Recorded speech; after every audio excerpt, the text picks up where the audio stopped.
Tiller, the baby killer out in Kansas, acquitted today of murdering babies. I wanted George Tiller and Tiller the baby killer going, hey, I can make more money killing babies now. No. Tiller the baby killer. As the Factor has been reporting, this man will terminate fetuses at any time for $5,000. What do you think about Dr. George Tiller? I don't think anything about Dr. George Tiller. She doesn't seem to be real upset about this guy operating a death mill. Death mill. That was Fox News host Bill O'Reilly. Then, during the life of George Tiller, for 4 years, he repeatedly accused Dr. Tiller of murder, of infanticide. He publicly compared him to everything from Nazis to pedophiles to Al-Qaeda. He described him as having blood on his hands. Now that Dr. Tiller has been murdered inside his own church, here was Mr. O'Reilly tonight. Anarchy and vigilantism will assure the collapse of any society. Once the rule of law breaks down, a country is finished. Thus, clear-thinking Americans should condemn the murder of late-term abortionist Tiller. Even though the man terminated thousands of pregnancies, what he did is within Kansas law. The 67-year-old Tiller had performed abortions for more than 35 years. The Washington Times estimates he destroyed about 60,000 fetuses. Very few American doctors will perform the operation. None of that seemed to matter to Tiller, nicknamed the baby killer by pro-life groups, who stated he was helping women. Tiller stated that. I report honesty. Every single thing we said about Tiller was true, and my analysis was based on those facts. It is clear that the far left is exploiting the death of the doctor. Those vicious individuals want to stifle any criticism of people like Tiller. That and hating Fox News is the real agenda here. Finally, if these people were so compassionate, so very compassionate, so concerned for the rights and welfare of others, maybe they might have written something, one thing, about the 60,000 fetuses who will never become American citizens. Do you think he's sorry that Dr. Tiller is dead? Mr. O'Reilly went on to claim he never tried to incite anything. He was just reporting. Joining us now is Frank Schaeffer, who grew up in the religious far right, who made a documentary anti-abortion film series in the 1970s, and whose latest book is titled Crazy for God: How I Grew Up as One of the Elect, Helped Found the Religious Right, and Lived to Take all or almost all of it back. Mr. Schaeffer, thank you very much for your time tonight. Thanks for having me on, Rachel. Today, writing at Huffington Post, you apologized as a former member of the religious right for what happened to Dr. Tiller. Why did you feel the need to apologize?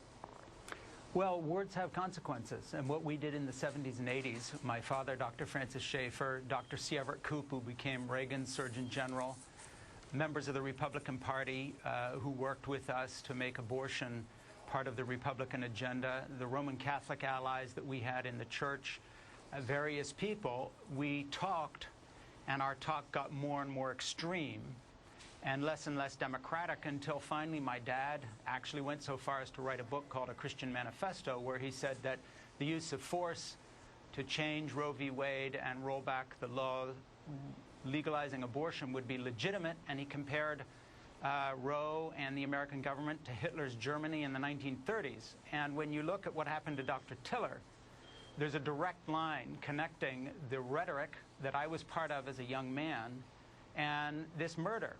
And so people like me are responsible for what we said and what we did and the way we raised the temperature on this debate out of all bounds. And so when O'Reilly talks about the fact that these people of the far left are against Fox or against him or trying to muzzle debate, he's telling a lie.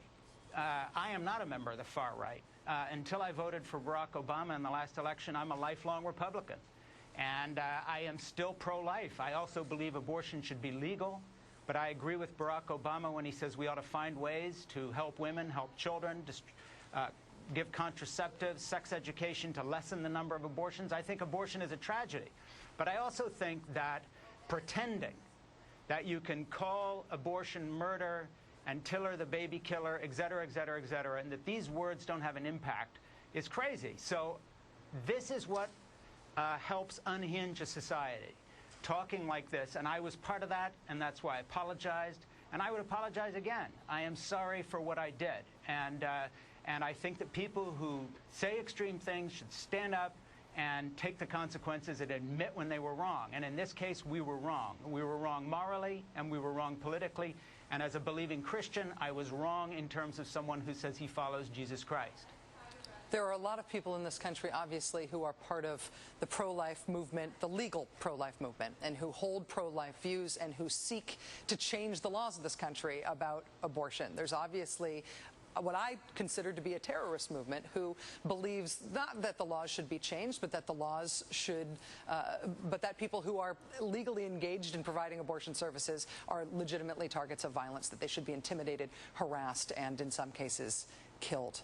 Those two movements are not the same thing. And it's important to me as an American that people who are pro-life feel that they can safely articulate those views and that they are not being attacked for what extremists have done. But I also don't want to excuse anybody who incites violence or who, I guess, makes excuses for the violent wing of this movement that has two very different wings. How do you see the connection there? Well, you know, the book you mentioned earlier, Crazy for God, has a number of chapters talking about the way we took the movement from its early stages when it was more a moral concern, not so much about politics and not so much about changing the law, and radicalize that movement. And I follow the step-by-step process. Secret meetings with Pat Robertson down at the 700 Club, Jerry Falwell sending his jet up to me to bring me down to his church to speak a couple of times. And what we did is we talked one game to the large public, and we talked another game amongst ourselves. And amongst ourselves, we were very radical. And I don't think it takes much imagination to guess that tonight there are people who are publicly saying, this is terrible, we never advocated killing, abortion is murder, but we didn't mean people to take us this seriously.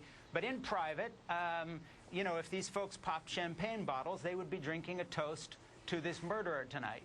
And I know that is the case because of the fact that I was part of the movement, but also understood very well what we were doing back then was to attack the political issue when we talked to people like Ronald Reagan and the Bush family and Jack Kemp, the late Jack Kemp, that we were very close to in all this.